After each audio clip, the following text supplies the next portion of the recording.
Donc, Gaël, Gildas, merci d'être là pour nous expliquer un peu comment se déroulent les déracinés, comment s'est déroulée la création, comment ça se passe maintenant et comment ça va se passer après. Comment est née l'idée?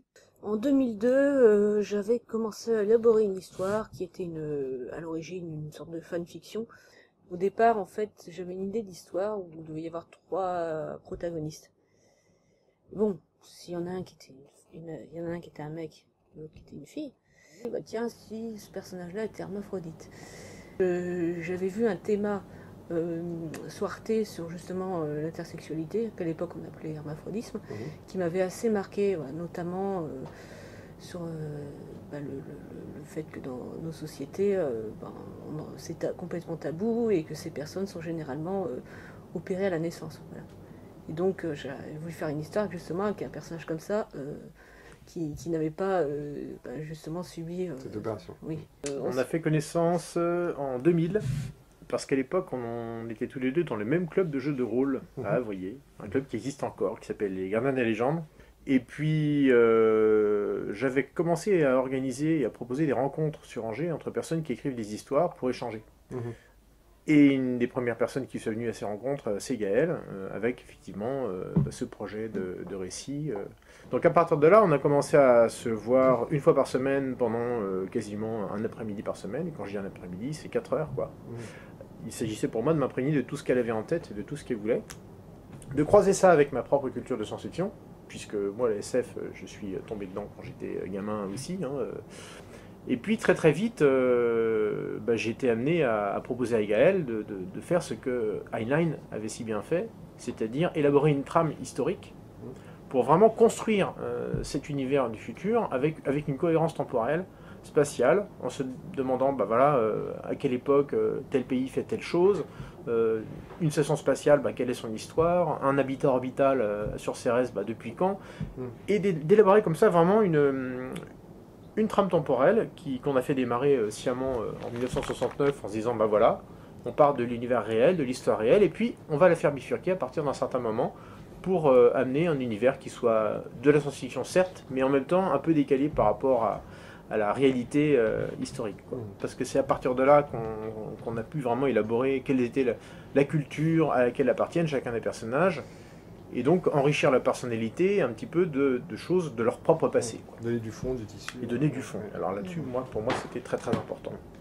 En fait, ma question, c'est est-ce que Gildas, par son apport, t'as transformé ton histoire? Est-ce que tu as l'impression qu'il y a des choses qui se sont améliorées On l'a transformé à deux. Je me suis dit, mais est-ce que ça serait pas plus intéressant de faire commencer l'histoire avec la rencontre de Yel et de Gahalan, avec justement qui est prisonnier de qui et tout, et puis je veux dire, comment arriver à survivre quand on est ennemi, des trucs comme ça. Ce qui est rigolo, c'est que là, on va avoir 78 planches où on voit vraiment principalement Yel et Gahalan.